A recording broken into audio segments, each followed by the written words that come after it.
자, 금이집을 봅시다. 1번, 2번은 별로 그런 게 없고, 3번 봐요. 부동산 경기에 관한 설명으로 드린 것. 타성현상이란 부동산 경기가 일반 경기에 비해 시간적으로 뒤처지는 현상. 그러니까 일반 경기에 비해서 반드시 부동산 경기는 건축 경기이기 때문에요. 착공에서 완공까지 보통 1년 정도 시간이 소요되죠. 그래서 건물이 완공돼서 공급되는 시점부터 비로소 호황에 접어드니까 일반 경기에 비해서 1년에서 2년 정도 뒤처지는 시간 차이가 존재하죠. 그 1, 2년 정도 뒤처지는 시간 차이를 타성 기간이라고 합니다. 그래서 그 타성 현상 때문에 정점과 저점의 격차가 일반 경기보다 크다. 즉 진폭이 크다는 뜻이죠. 그죠? 정점하고 저점을 연결하는 폭이 진폭이니까 일반 경기에 비해서 부동산 경기는 진폭이 크다. 그 다음에 주기도 2배 정도 길다 그래서 그죠? 일반 경기 주기는 대략 8, 9년인데 부동산 경기 주기는 17, 8년 정도니까 주기도 대략 2배 길죠. 그리고 이번에 주구용 부동산 경기와 일반 경기는 상호 역순환적 관계에 있다고 보는 것이 일반적인 시각이다. 그렇습니다. 일반 경기가 호황일 때는 상업용, 공업용은 더불어 호황을 노려요. 그러니까 같이 가죠. 상공업용은 일반 경기가 같이 가니까 동시순환적, 즉 병행하는 관계가 됩니다. 일반 경기가 상공업은 동시순환, 병행하고 일치하는 관계가 되죠. 근데 일반 경기가 호황일 때는 주구용은 오히려 불황에 빠져든다. 그래서 정반대로 움직이는 역순환적인 역행하는 관계에 있다. 이게 이제 일반적인 통례입니다. 그지? 그리고 3번에 부동산 가격 상승 하락만을 가지고 경기의 호황 불황을 단정할 수는 없다. 그렇습니다. 자, 부동산기를 측정하는 지표는 여러 개가 있죠. 부동산기의 지표 중에 3대 측정 지표 그러면 뭐야? 부동산기의 3대 지표. 부동산기를 측정하는 3대 지표는 건축량 그리고 거래량 또 부동산 가격 세 가지가 경기를 측정하는 3대 지표입니다. 건축량이나 거래량, 가격 세 가지인데 이 공급 측면에서 경기를 측정하는 지표가 건축량, 수요 측면에서 경기를 측정하는 지표는 수요량, 즉 거래량이죠. 그 건축량과 거래량이 부동산기를 측정하는 가장 중심지표로 사용이 되는 거야. 그래서 부동산기의 중심지표는 건축량이나 거래량이고 가격은 3대 지표 중에서도 보조지표만 사용을 해야 돼요. 왜 가격은 보조지표만 사용을 해야 돼? 부동산 가격이 상승하면 대부분 부동산기가 좋다고 판단을 하는데 그건 잘못된 판단이다 이 말이야. 가격만 상승한다고 경기가 좋은 것은 아닙니다. 그지? 왜냐? 자, 건축비가 상승해서 건설업자들이 분양가를 인상한다. 그러면 부동산 가격이 상승을 하는 거죠. 그지?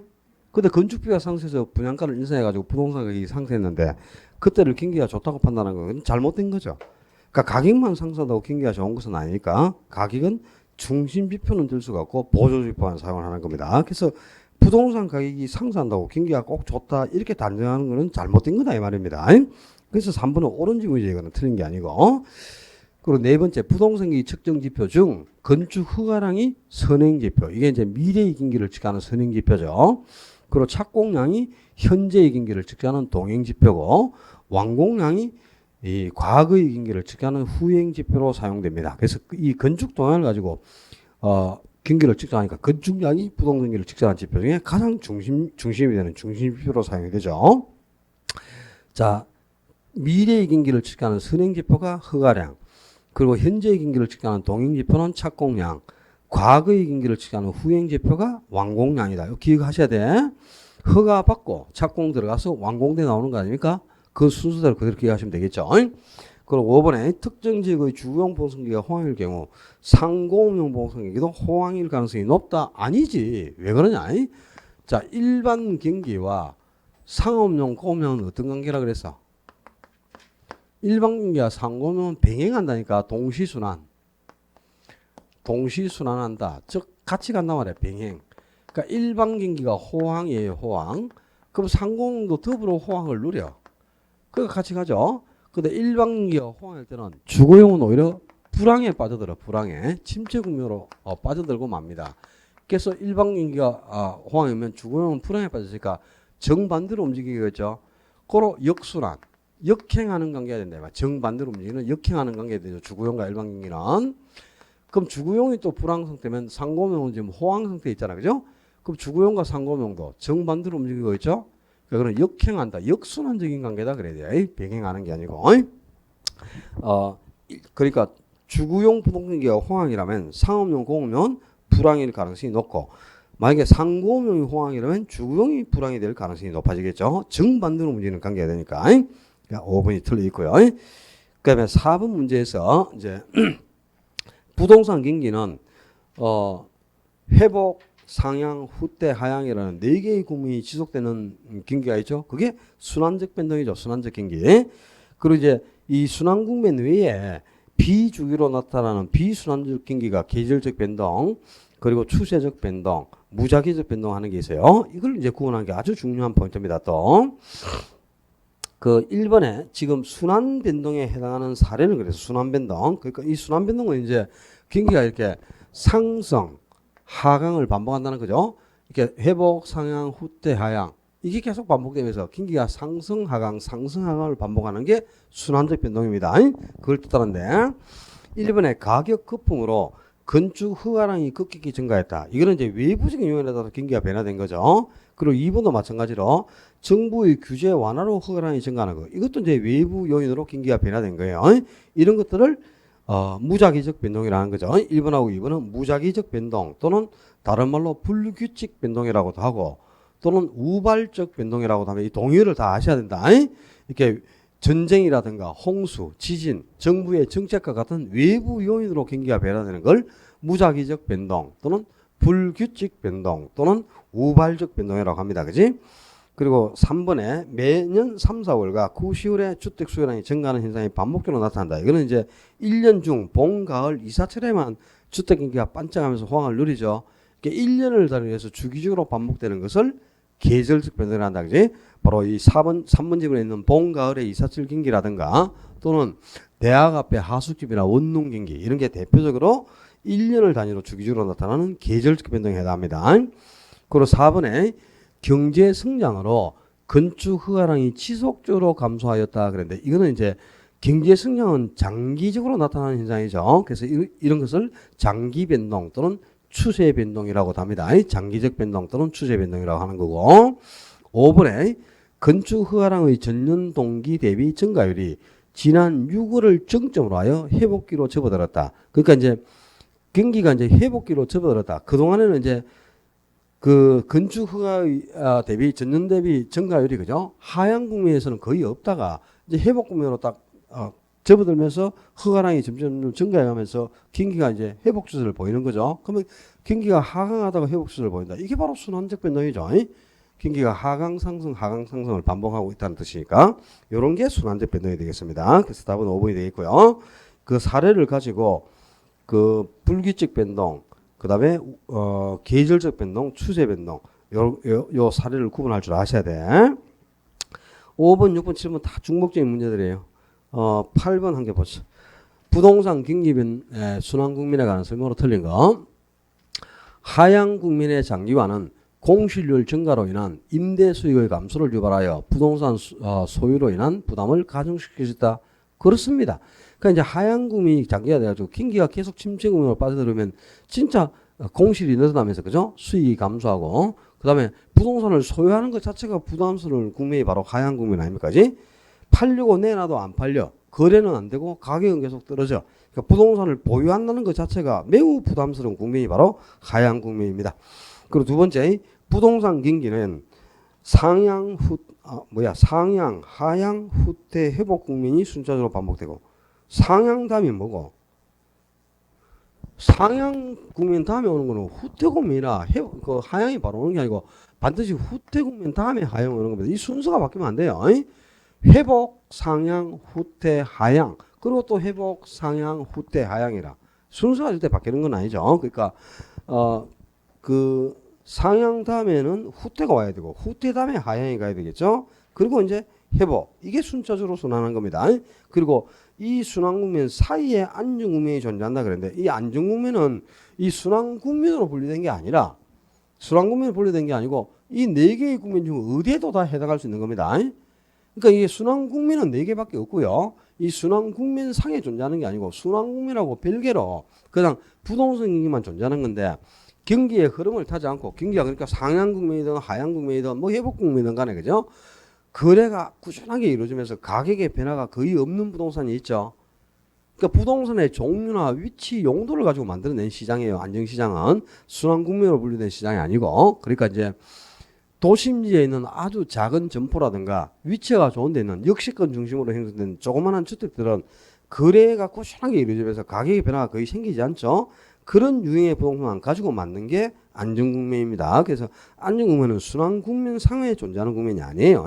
순환국면하고 관계없이 다만 일반 경제에는 없는데 부동산의 용도나 위치를 가지고 나눈 거니까 부동산에만 존재하는 아주 독특한 시장이 안정국면이죠. 2번은 완전히 잘못되어 있고 지문이 그죠?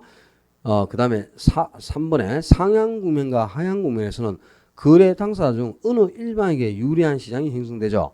상향국면은 매도자와 매수자 중에 누구에게 유리하다? 매도자가 유리한 국면이죠. 매도자가 칼자루를 쥐고 있는 국면입니다. 아니, 안 팔려고 해요. 일단은 가격이 오르니까. 그리고 하향국면은 매수자가 유리한 국면이죠. 그죠? 매수자는 일찍 살 이유가 없어. 매도자는 못 팔아서 안다는데 가격이 계속 떨어지니까. 막 조마조마하겠죠. 근데 매수자가 살 이유가 없는 거지. 더 내린 뒤에 사자 이렇게 되겠지. 그러니까 매수자가 매우 유리한 게 하향, 상향은 매도자가 매우 유리한 국면이죠. 그리고 네 번째 상향과 회복 국면에서는 매도자가 중시되는 반면 가격이 상승하고 있죠. 그때는 안 팔려고 해. 그러니까 매도자가 귀하니까 매도자를 중시하고 하향과 후퇴처럼 가격이 하락할 때는 팔 사람만 있고 살 사람이 없어. 그럼 매수자를 중시할 수밖에 없겠죠. 5번에 부동산기는 일반적으로 일반기에 후행 또는 동행하는 모습을 보이지만 경우에 따라서는 선행, 역행, 독립적일 수도 있다. 그래서 아까 전체적인 부동산 경기는 타성 현상 때문에 일반적으로는 후행합니다. 일반 경기보다 1년 늦게 반해서 후행하는 양상을 보이는데 부분별로 적간을 보면은 지금 봐봐라. 병행할 수도 있고 역행할 수도 있고 그죠? 또 일반 경기보다 앞서가기도 해요. 부분별 경기가 선행하기도 하고 뭐 완전히 딴판으로 독립적인 관계가 형성될 수도 있죠. 역시 5번도 기억해야 될 지문입니다. 자, 넘겨서 10번 봅시다. 부동산 경기 순환 국면에 관한 설명으로 드린 거. 하향 시장에서는 부동산 전문 활동에 있어서 매수자 중심 현상이 커진다. 하향은 가격이 극도로 하락하면서 거래가 안 돼, 그지? 그러니까 매도자는 많으나 매수인이 기해요. 그래서 매수자를 중시할 밖에 없는 국면이죠. 그리고 안정시장은 부동산 경기 순환에 의한 구분은 아니다. 순환 국면으로 분류된 건 아니에요. 근데 부동산 경기가 전혀 무난하지도 않죠. 왜? 부동산의 종류나 위치를 가지고 구분한 시장이니까 이거는 일반 경기에는 없는 겁니다. 순환 국면에 포함은 안 되지만 부동산 경기와 밀접한 관련을 갖고 있는 시장이 안정시장이죠. 그리고 세 번째 상향시장에서 매도자는 거래 승립 시기를 당기고자 하는 반면에 매수자는 늦추고자 하는 매수 매도 법칙이 강하게 작용한다. 3번은 매도자하고 매수자의 위치가 바뀌어서 3번이 틀리는 질문이고요. 그 다음에 이제 그 4번의 회복시장처럼 회복시장은 가격이 상승하는 국면이죠. 그러니까 과거 사례가 한선이 되는 거고 가격이 하락하는 단계는 과거 사례가 상승이 되는 겁니다. 그래서 5번에 후퇴시장이 일반 경기와 연동하여 장기화되면 점차 공실률이 커지간다. 당연하겠죠. 경기가 안 좋은 시장이니까. 11번부터 이제 금지위원회에서 모형 형태를 구분하는 건데 이 금지위원회에서는 모형 형태를 구분하는 거 외에는 안 나와요. 금지위원회에서 모형 형태는 수렴형, 발산형, 순환형 세 가지가 있는데 이제 수렴을 한다는 말이 수요공급이 일치하는 균형점을 찾아간다는 거죠. 이걸 이제 수렴형을 안정 요건, 뭐 발산형을 불안정 조건, 그 다음에 순환형을 중립 조건 이렇게 표현하는데요. 이거 외에는 안 나옵니다. 금지위원회는. 수렴을 하려면 탄력성은 수요의 탄력성하고 공급의 탄력성 중에 뭐가 더 클 때 수렴을 하죠? 탄력성은 수요의 탄력성이 공급의 탄력성보다 더 커야 합니다. 근데 탄력성이 크면은 기울기가 크다 적다. 탄력성과 기울기는 아까 반비례한다 그랬지. 탄력성이 커서 탄력질하면 곡선은 완만하잖아, 그죠? 완만하다는 말이 기울기가 적다는 거죠. 그럼 수요는 탄력지니까 수요 곡선의 기울기, 수요 곡선의 기울기는 적고 공급 곡선의 기울기가 더 크다는 뜻이죠. 수요 곡선의 기울기가 적을 때 수렴을 합니다. 기울기는 수요 곡선의 기울기가 적어야 되고 탄력은 수요의 탄력성이 더 클 때 수렴을 하는 거야. 반대로 수요의 탄력성보다 공급의 탄력성이 더 크다거나 또는 수요 곡선의 기울기가 공급곡선의 기울기보다 더 크잖아요. 그러면 이제 발산을 하는 거다. 그리고 수요의 탄력성과 공급의 탄력성이 같다면 이거는 한장에서 빙빙 돌고 순환이죠. 그죠? 중립형. 수렴도 하지 않고 발산도 하지 않고 균형점을 찾아서 이렇게 균형을 찾아서 간다. 그러면 수렴이죠. 균형에서 멀어지면 발산이죠. 자, 수요가 탄력, 수요곡선이 완만해. 공급은 비탄력, 공급곡선이 가파르단 말이야. 그러면 균형점을 계속 찾아갑니다. 이렇게 빙빙 돌면서. 그죠? 이렇게 해서 이제 균형점으로 이렇게 수렴을 해가지고 요 균형점을 향해서. 근데 수요곡선이 가파르고 공급곡선이 완만하다. 그럼 균형에서 점점 멀어지죠. 이렇게. 그죠? 이게 이제 발산이죠. 그죠? 그 다음에 수요와 공급의 탄력성이 똑같아가지고 수요 곡선과 공급 곡선이 똑같은 형태로 보인다면, 그죠? 한 장소에서 빙빙 이렇게 도는 거죠. 이게 이제 순환이잖아, 그지? 요 모인 형태를 구분하는 게 초점인데, 지금 그 11번, 12번 같은 경우는 지금 11번은 탄력성을 갖고 비교를 했죠. 근데 A 부동산은 수요의 탄력성이 더 크지. 그럼 수렴이고, B 부동산은 수요의 탄력성보다 공급의 탄력성이 크죠. 그럼 공급의 탄력성이 클 때는 발산 아닙니까? 그지? 그 다음에 12번 문제는 기울기를 갖고 비교를 했죠. 기울기를, 지금 A 부동산은 수요곡선의 기울기가 0.3으로 공급곡선의 기울기보다 더 적죠. 수요곡선의 기울기가 적을 때가 수렴. 그러면 B 부동산은 수요곡선의 기울기하고 공급곡선의 기울기가 같은 거죠.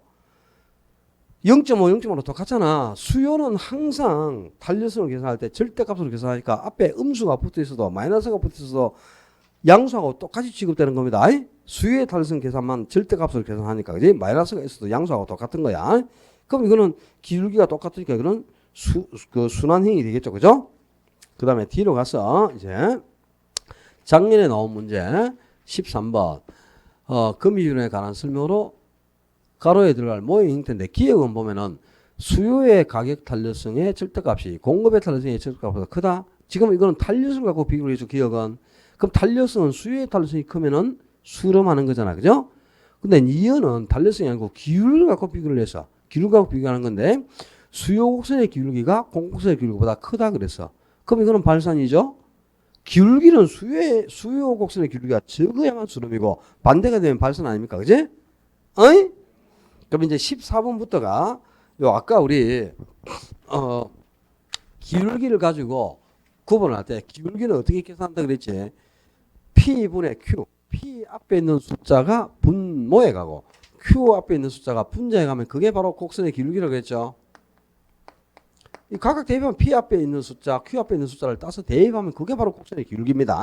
그러면 자, 그 14번에 A 부동산 시장 봐라. A 부동산 시장은 그 수요함수는 지금 2P 이꼬르 500-QD제. 그죠? 그럼 거기서 수절할 때 수요곡선을 기울기고, 뒤에 이제 공급함수는 3P 이꼬르 300 플러스 4QS죠.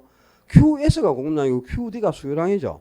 그럼 앞에 숫자를 딴 게 수요곡선을 기울기고, 뒤에 함수에서 숫자를 딴 게 공급곡선을 기울기란 말이야. 그러면 수요곡선의 기울기는 P 앞에 숫자가 2고 Q 앞에 숫자는 1이죠. 그럼 2분의 1이라는 뜻이잖아, 그지? 근데 공급곡선의 기울기는 공급함수에서는 P 앞에 숫자가 3, Q 앞에 숫자가 4죠. 그럼 3분의 4가 되지. 그럼 수요곡선의 기울기는 0.5인데 공급곡선의 기울기는 1.3 정도가 나오니까 공급곡선의 기울기가 더 크죠? 이거는 뭐야? 수요곡선의 기울기가 적으니까 수요곡선의 기울기가 적을 때가 수렴 아닙니까? 이제 A 시장은 수렴행이 되겠죠. B 시장은 수요곡선의 기울기보다 보면 수요 함수에서는 P 앞에 숫자가 1, Q 앞에 숫자가 2죠. 그럼 1분의 2니까 2라는 뜻이죠. 수요곡선의 기울기가. 근데 공급곡선의 기울기는 P 앞에 숫자가 2, Q 앞에 숫자가 4라. 그럼 2분의 4니까 역시 2죠. 그럼 수요곡선의 기울기가 공급곡선의 기울기가 같잖아, 그죠? 그럼 이거는 뭐야? 순환 형태가 되겠지, 그지? 어떻게 하는지 알겠나, 이제? 아주 쉬워요. 이 P하고 Q 앞에 있는 숫자만 따가지고 그냥 비교하면 되니까. 자, 15번 한 개만 더 풀자. 15번에 어느 지역의 수요와 공급함수가 각각 A 부동산 상품 시장에서는, 자, A 시장에서는 지금 수요 함수에서는 Q 앞에 숫자가 1, P 앞에 숫자도 1이죠. 그럼 수요곡선의 기울기는 1이라는 뜻이라, 그지? 근데 공급함수에서는 EQS 이꼬르 마이너스 플러스 P니까 P 앞에 숫자가 1, Q 앞에 숫자가 2지. 그럼 공급곡선의 기울기는 2라는 뜻이지. 수요곡선의 기울기가 더 적죠? 이 뭐요? 수렴이지. 수요곡선의 기울기가 적으니까, 그지? 근데 B 시장은 보면은 수요함수에서는 QD 이거로 500-2P니까 P 앞에 숫자가 2, Q 앞에 숫자가 1이죠. 그럼 수요 곡선의 기울기는 2분의 1이란 말이야. 그지? 근데 공급함수에서는 3QS 이거로 마이너스 20 플러스 6P니까 P 앞에 숫자가 6, Q 앞에 숫자가 3이지. 그럼 6분의 3이니까 역시 이것도 2분의 1이지. 그럼 수요 곡선의 기울기가 공급 곡선의 기울기가 2분의 1로 똑같죠? 이거는 뭐고? 순환이 되겠네. 그지? 아니야. A는 수렴, B는 순환입니다. 아니, 그 다음에, 둘째 줄에 보면 A 부동산 상품 가격이 5% 상승했을 때 B 부동산 상품의 수요가 4% 하락해서 그럼 A와 B의 관계는 어떤 제가 관계냐. 근데 A 가격 하락, 상승할 때 B 수요 감소했습니다. 4%. 그죠? 그럼 가격과 수요가 반대 방향이지. 이 가격과 수요가 반대 방향이면 보완제가 되죠. 이 가격과 수요가 동일방으로 변하면 대체제. 가격과 수요가 반대 방향이면 보완제 아닙니까? 그죠? 이제 이 풀겠나 이런 문제. 우리 시험에 나왔던 기출 문제니까 요 정도 수준의 문제가 우리 실제 시험 수준이니까 이 정도 문제가 안 풀리면 기출 문제 해결이 안 된다는 거잖아요. 그럼 시험에 되면 대비책이 안 쓴 거지. 자, 이제 요 모형 형태를 구분한 것도 아주 쉬워. 그냥 P 앞에 숫자 따고 Q 앞에 숫자 따가지고 분모 문제 그대로 대입하면 그게 기울기입니다. 수요량 QD로 시작되는 데에서 나오는 거 P하고 Q 앞에 있는 숫자를 따면 그건 수요 곡선의 기울기고 QS하고 나오면 이건 공급량이잖아요. 여기서 P하고 Q 앞에 있는 숫자를 따면 그게 공급곡선의 기울기라는 뜻이라. 알겠죠? 무슨 말인지? 어렵나? 하겠나? 8번 보자. 금이윤회 관으면 옳은가? 가격 변화 시 수요는 일정 기간 후에 변동하는 반면 공급은 즉각 변동한다고 가정한다? 틀렸어요. 자, 금이윤회 왜 성립할까요? 금이윤회 성립하는 이유가 뭡니까?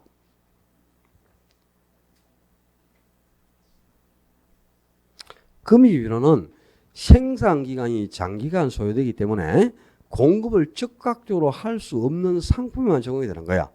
그러니까 농산물, 축산물, 수산물, 건물 이런 것들은 그죠? 지금 배추 가격이 포기당 1,000원에서 5,000원으로 폭등한다고 배추를 바로 공급할 수 있나? 없잖아요. 배추 씨 뿌리면 1년 정도 지나야 속이 차가지고 공급할 수 있지 않습니까? 그지? 지금 뭐 광어 가격이 폭등한다고 해서 양식장에 광어를 새끼를 넣는데 뒷날 회를 칠 수가 없죠. 1년 정도 자라야 회를 목을 쳐서 회를 딸 거 아니야. 그지? 그죠? 삼겹살 가격 오른다고 돼지 새끼를 우려했는데 그걸 뒷날 믹다가고 삼겹살 공급하나 1년 정도 키워야지. 그러니까 최소한 생산량이 1년에서 2년 정도 장기간 소요되니까 공급을 즉각적으로 할 수가 없어서 공급의 시간차, 이 공급이 시차를 두고 이루어진다는 거죠. 그래서 그 공급의 시간차를 이용해서 수요 공급이 일치하는 균형점을 찾아본다는 게 금이지변화 아닙니까? 그럼 가격은 자, 수요는 그죠? 가격에 대해서 즉각 바로 반응해. 수요자가 배추 가격이 1,000원에서 3,000원으로 폭등하죠. 당장 배추 안 사고 무만 삽니다.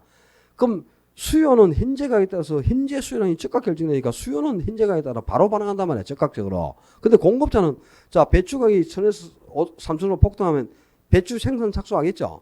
오늘 10분 있다. 내일 공급을 할 수가 없잖아요. 한 1년 정도 지나서 공급이 이루어지죠. 그래서 공급이 일정한 시차를 두고 이루어지는 겁니다. 수요는 즉각 반응하지만 공급이 일정 기간 후에 이루어지는 그런 상품에 적용되는 거야. 그러니까 1번은 수요하고 공급의 위치가 바뀌었죠. 공급은 일정 기간 후에 변동하는데 수요는 즉각 변동한다. 이게 금이윤회 성립하는 전제입니다. 그 다음에 두 번째, 수요 공급의 시간적 갭이 존재함에 따라 주기적인 초과 수요와 초공급의 과정을 거치면서 불균형의 폭이 커지게 되는데 이런 상태의 중점은 비교 정학적 이론이다. 옛날에 이게 이렇게 해서 틀리게 나왔죠. 금이비론은 그죠? 봐봐라. 지금 요게 수요 곡선이고 이게 공급 곡선이죠. 그러면 공급량은 요만큼인데 수요량은 요만큼밖에 안 되니까 여기서 요만큼 초과 공급이 발생했지. 초과 공급. 그럼 이제 물량이 남아도니까 가격이 하락을 해. 그래서 요까지 하락해가. 그럼 요 상태가 되면 또 공급량은 이만큼이고 수요량이 이만큼, 그러니까 요만큼 수요량 공급량이니까 초과 수요가 이만큼 발생해. 그럼 또 물량이 부족하니까 그죠? 또 구매경기에서 또 가격이 상승해요. 그럼 또 여기 가면 또 요만큼 초과 공급, 또 가격 하락, 초과 수요. 이걸 계속 되풀이하면서 균형점을 찾아가잖아. 그지? 초과 수요, 초공급, 초과 수요, 초공급을 되풀이하면서 균형점으로 수렴을 내가는데 이 모양이 금이가 집을 짓는 모양을 행사하면서 움직임을 가지고 균형점을 찾아간단 말이야. 그래서 금이가 집을 짓는 모양이니까 금이집이론. 움직임을 가지고 균형점을 찾아가 움직임이 있다. 동적이야, 정적이야? 동적이지, 동적. 움직인다 이 말이야. 그래서 금이론은 동태적 이론 이렇게 표현합니다. 비교 정학적인 정적 이론이 아니고 동태적 이론이 아니 초가수와 초공급을 되풀이하면서 움직임을 가지고 균형을 찾아가는 동적 이론입니다. 비교 정학적 이론 이 말은 뭐냐? 그냥 수요와 공급이 바로 일치해 버리니까 균형이 달성되거든. 균형이 수요공급이 딱 일치하면 균형이죠.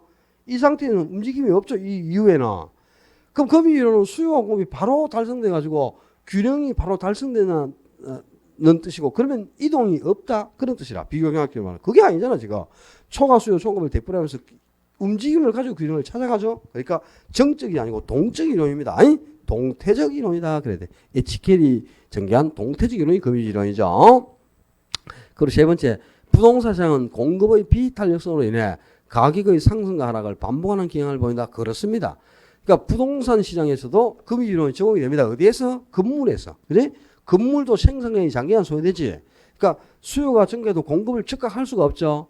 그래서 이제 공급이 일정한 시차를 두고 이러니까 당연히 적용이 되는데 주거용 건물하고 상업용, 공업용 건물 중에 어디에 금이 이론이 더 잘 적용됩니까? 상공업용에 더 잘 적용된단 말이야. 그러니까 이제 그 상업용, 공업용이 대체가 전혀 없기 때문에 수요가 증가해도 전혀 공급을 할 수 없어요. 그래서 아주 쉽게 가격이 폭등해버려. 그렇게 해서 이제 가격이 폭등해서 초과 수요가 생기면 또, 그죠? 공급자가 달려서 물량이 쏟아져 나와. 그럼 초과 공급, 또 가격 폭락, 또 초과 수요, 가격 상승, 또 초과 공급. 이걸 되풀이하게 되는 거야. 그래서 금이론은 주구용 부동산보다 상공에 더 잘 적용되는 이론이에요. 그리고 이제 가격이 상승, 하락 이걸 반복하면서 균형을 찾아가는 거죠. 그러니까 3번은 맞고요. 그다음에 4번에 수요 곡선의 기울기 절대값이 공급 곡선의 기울기 절대보다 작다. 그럼 수요 곡선의 기울기가 작으면 수요가 탄력적이죠. 그럼 균형에서 잇따라요 발산하는 모습이 아니고 균형으로 수렴하는 모습을 보겠죠. 수요 곡선의 기울기가 적을 때 수렴해 가는 겁니다. 그러면 5번에 수요의 탄력성이 공급의 탄력성과 동일할 경우에는 새로운 균형에 수렴하는 게 아니고 탄력성이 같다. 그러면 기울기가 같으니까 이거는 순환하는 모습을 보겠죠. 순환 형태 한 장에서 빙빙 도는 겁니다. 탄력성이 같으면 그죠? 자, 그 경기 변동까지 해가지고 오늘 경제론을 다 끝냈는데 이 시장론을 좀 나가야 되는데 어쩌다가 오늘 이 효율적 시장까지 가야 되는데 큰일이네 이거. 참네. 왜 이래 안 나가는 거야. 저 다음 주에는 이제 시장론을 일단 다 끝내야 되죠. 근데 시장론도 이게 상당히 문제가 많더라고 내 보니까. 문제가 많은데 일단은 원래 토지 정책까지 나가야 되는데 지금 추세로 보면 토지 정책까지는 도저히 못 나가겠네요. 다음 주에. 그러면 그 시장론에서 앞에 초입부에 그죠? 토지 정책 앞에까지 178조까지 정부의 시장 개입 방법까지 있잖아. 외부 효과하고 거기까지는 아마 나가도록 해봐야 되겠네요. 그래서 다음 주에 이 시장론은 조금 쉬우니까요. 좀 빨리빨리 나가야 돼. 시장론은 별로 어려운 게 없어. 그 초점이 이제 효율적 시장, 그다음에 그 지대 이론하고 도시 성장 이론, 그리고 상업 입지론. 여기에 이제 초점입니다. 시장론은 시험에 나오는 포인트가. 그거 외에는 뭐 그다지 크게 중요한 것도 어려운 것도 없으니까 빨리빨리 나갈 테니까 다음 주에 예습은 178쪽. 토지정책 178조까지 예습을 좀 해오시길 당부를 드릴게요. 오케이? 지금 오늘부터 또 막 35도씩 올라가면서 굉장히 막 더워진다는데 이럴 때일수록 진짜 건강관리 잘 하셔야 되겠습니다. 남은 한 주 즐겁고 유익하게 지내시고 다음 주에 건강히 뵙겠습니다. 수고하셨습니다.